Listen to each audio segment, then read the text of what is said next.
है कि electric trains में ओवरहेड लाइन से इकट्ठा की हुई पावर पहिए के माध्यम से फ्लो होने के बाद पटरी की ग्राउंडिंग केबल में पहुंचती है। 3 फेस वाला पावर कन्वर्जन, रीजनरेटिव ब्रेकिंग और जिगजैग ओवरहेड लाइंस, ये सभी इलेक्ट्रिक ट्रेन के तकनीक को काफी अनोखा बनाते हैं।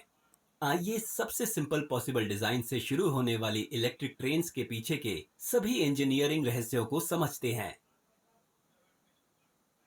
इलेक्ट्रिक ट्रेन का सबसे सिंपल वर्जन यहाँ दिखाया गया है। यहाँ एक single sliding wire overhead line से इलेक्ट्रिक पावर इकट्ठा करती है। ये power single phase induction motor को दी जाती है। इंडक्शन मोटर का रोटर व्हील से जुड़ा होता है। सर्किट को पूरा करने के लिए इंडक्शन मोटर का दूसरा टर्मिनल जमीन से संपर्क में होता है। जमीन से ये संपर्क इसलिए पॉसिबल है क्योंकि वायर को पहले व्हील से एक्सल ब्रश के जरिए जोड़ा जाता है। व्हील हमेशा पटरी के संपर्क में रहता है और पटरी इस तरह जमीन से संपर्क में रहती है जैसा कि दिखाया गया है। आप देख सकते हैं कि OHL से जमीन पर करंट कैसे पास होता है। ये पहले इंडक्शन मोटर, फिर एक्सल ब्रशेस, फिर पहिया और अंत में पटरी और जमीन से होकर गुजरता है। जब करंट पास होता है तो इंडक्शन मोटर का रोटर पहियों के साथ घूमता है। हालांकि एक घूमने वाला पहिया आगे बढ़ेगा, जिसका मतलब है कि अगला ग्राउंडिंग सर्किट पिछले एक से बहुत कम दूरी पर होना चाहिए।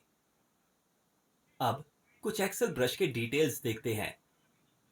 एक्सल ब्रशेस को घूमने वाले पहिए में फिट किया जाता है और इन कार्बन ब्रशेस के माध्यम से पहियों में करंट को ट्रांसफर किया जाता है जो व्हील एक्सल से जुड़ी डिस्क पर स्लिप होते हैं।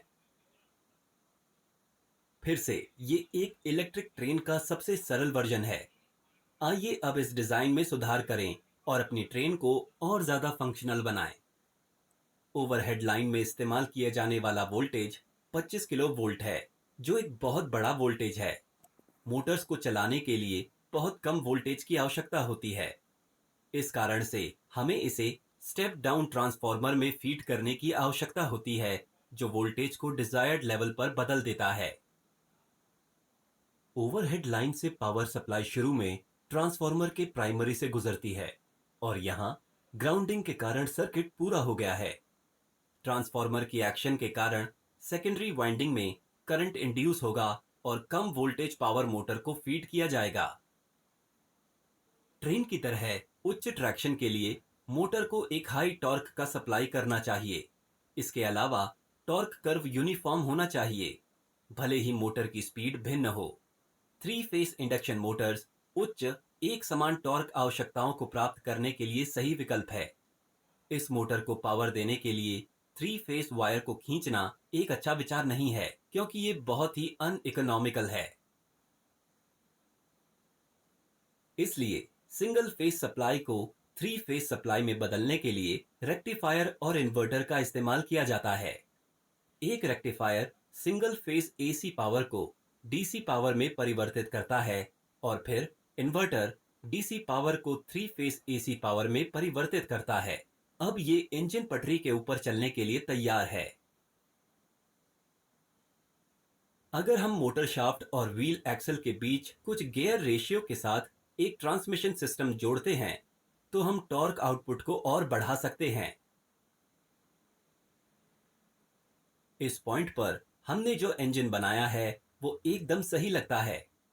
हालांकि अगर हम इस इंजन से कई कोचेस को जोड़कर एक पूरी ट्रेन बनाते हैं तो ये बिल्कुल स्पष्ट हो जाएगा कि हमने जो सिंगल मोटर इंजन विकसित किया है उसमें इन सभी कोचेस को खींचने के लिए सफिशिएंट पावर नहीं है।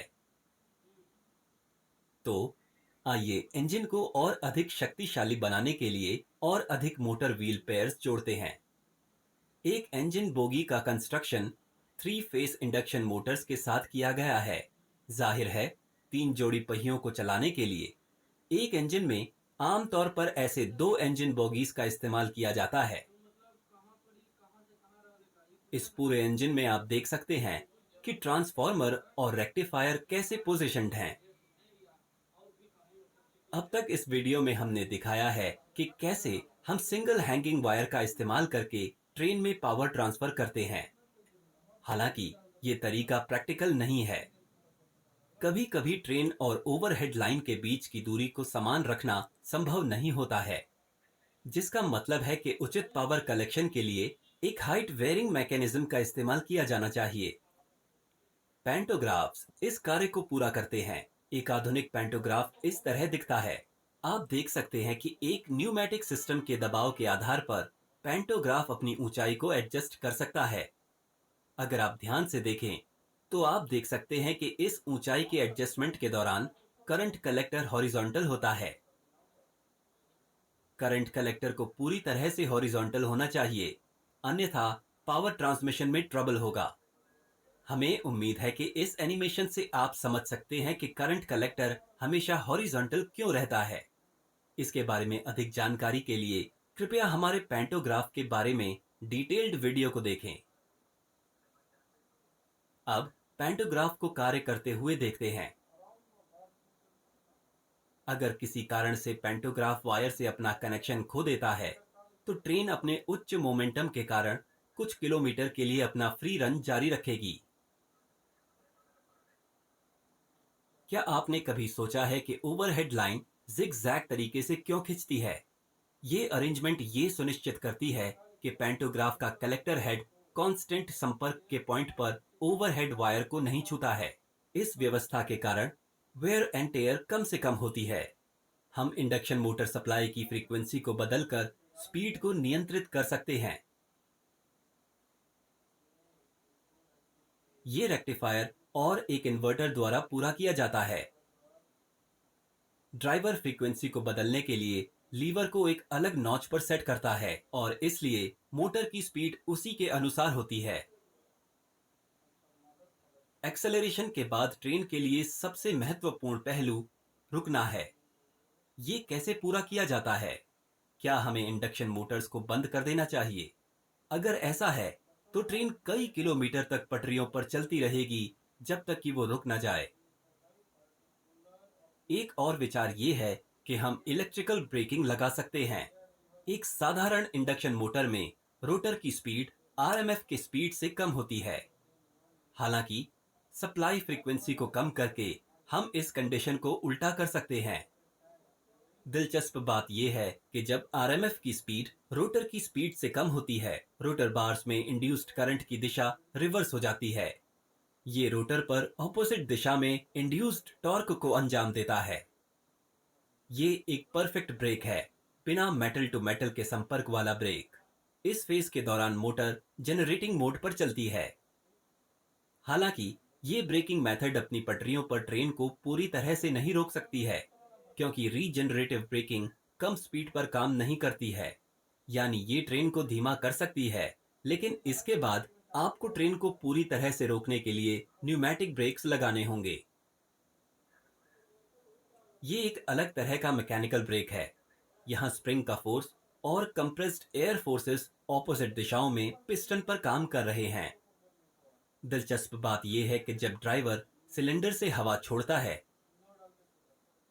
तो खींची हुई स्प्रिंग पिस्टन को पहिए की ओर खींचती है और ब्रेक लग जाती है। ये ब्रेक सिस्टम हवा के लीकेज या टूटे हुए कंप्रेसर को सुरक्षा प्रदान करता है। प्रेशर रिलीज होते ही ब्रेक अपने आप लग जाती है। हर एक व्हील पेयर के लिए हर एक कोच के नीचे न्यूमेटिक ब्रेकिंग सिस्टम लगाया गया है। अब देखते हैं कि प्रत्येक कोच को पावर सप्लाई कैसे की जाती है। प्रत्येक कोच की यूटिलिटीज के लिए पावर सप्लाई करने का एक तरीका सेल्फ जनरेशन है। कोच फ्रेम के नीचे एक ऑल्टरनेटर लगाया जाता है और ये कार्डन शाफ्ट द्वारा संचालित होता है, जो एक्सल पर लगे गियर बॉक्स द्वारा संचालित होता है। आउटपुट को सुधारा जाता है और 110 वोल्ट डीसी बैटरी चार्ज होती है, जिससे कोचेस को कंटिन्यूअस पावर की सप्लाई होती है। लेकिन सेल्फ जनरेटिंग मेथड कार्यक्षम नहीं है, क्योंकि ये बहुत फ्लक्चुएटिंग आउटपुट पावर का उत्पादन करती है। इसलिए कोचेस को पावर सप्लाई करने का सबसे आम तरीका है हेड ऑन जनरेशन। इस मेथड में लोकोमोटिव ट्रांसफार्मर में एक अतिरिक्त वाइंडिंग जोड़ी जाती है, जो सभी कोचेस को पावर सप्लाई करती है। वीडियो देखने के लिए धन्यवाद। फिर मिलते हैं।